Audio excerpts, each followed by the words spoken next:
Good morning there. Thank you very much for joining us. This is News Center, and my name is Betty Kello. So glad that you could join us on this 27th day of June 2017.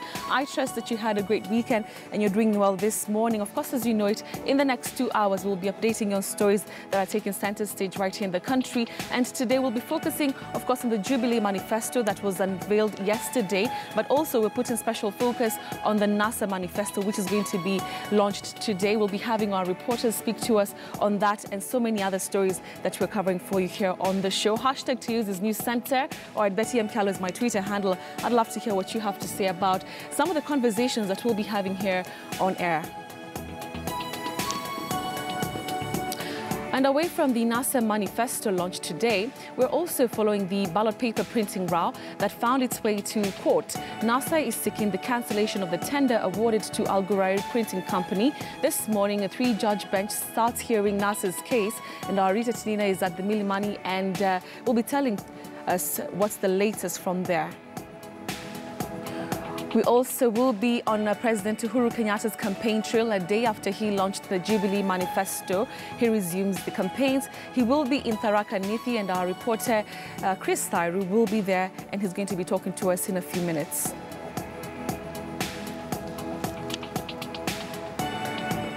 All right, thank you very much for joining us. So let's get this started. And the opposition National Super Alliance will this evening launch its manifesto promising a clear break from the past if they wrestle power from the Jubilee government. NASA was initially to launch its plan last week, but rescheduled it to respect the last 10 days of the Muslim fasting period. The manifesto is built on 4 key pillars: a united nation, a people's government, a caring nation, and equal opportunity nation.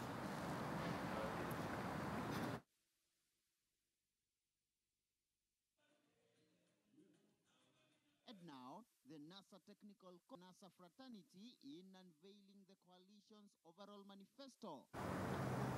All right, let me now link up with my colleague Murimi Mwangi, joining us from our City Center studio to talk to us more about the manifesto launch and what to expect. Murimi, thank you very much for joining us at News Center. So, of course, we're able to see what Jubilee is saying will offer Kenyans in the next 5 years. What are we expecting from NASA? Good morning, Betty. Well, the opposition has been the government in waiting for the past 4 years.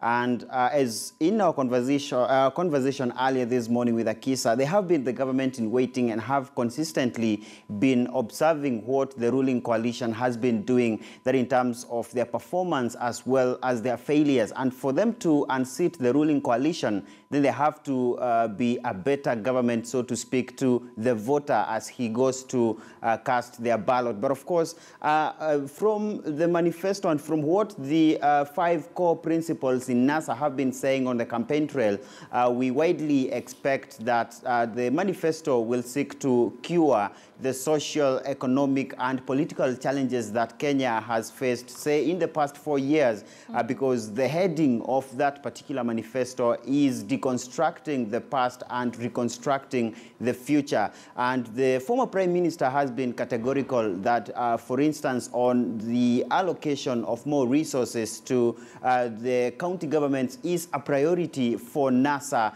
That, of course, in line with their pledge to ensure that there's more equity and equality in terms of administration as well as access to state resources. And part of what NASA has said they will do is to devolve all the functions that ought to be with the county governments. Remember, for instance, for healthcare, there has been a consistent fight for the past 4 years between the Council of Governors and the national government over just how much allocation is supposed to go to the counties and who should be ideally in charge of health matters in this particular country. And it is an interesting time for NASA because the 5th core principle in the alliance is a former chair of the COG, Betty. All right, Murimi, I want us to talk about the specific things. I mean, you've been able to highlight the pillars at which this manifesto is centered on, but let's talk about the specific things that NASA is saying will be doing for Kenyans, things that Kenyans are dealing with on a day-to-day. That is high cost of living, food insecurity, no jobs for young people. How are they saying they're going to tackle these issues?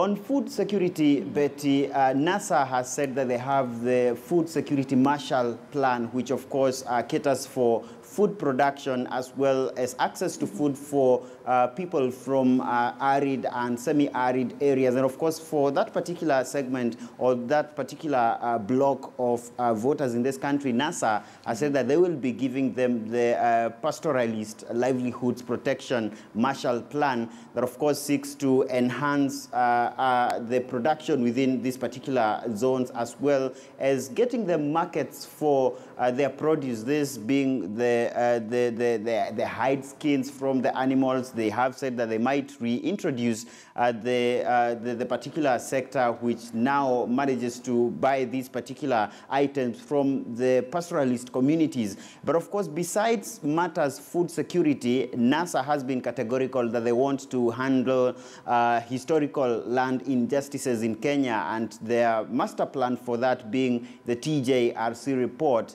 That particular report spreading out beyond the presumed areas that have faced land injustices in the past, going even into some zones presumed to be Jubilee strongholds. You remember when NASA visited Meru, there was a mention of the 1997 eviction of an alleged group of 2,000 Tharaka households from Mwingi. And of course, what NASA has been trying to do is to package their different messages in a manner that is appealing to the specific audience to whom they are speaking at particular times, and of course, keen selection of who the speakers are. And therefore, we expect that judging from what Jubilee did last evening, where the CSs were the ones selling the government plan for the next 5 years, as well as their achievements in the past 5 years, we widely expect that the members of the NASA Technical Committee, who are the brains behind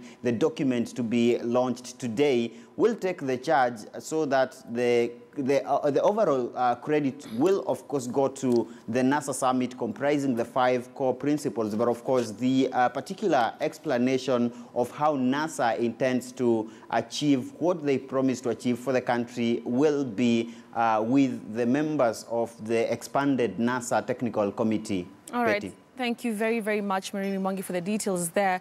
And shortly we will be speaking to Onyango Olo, who is the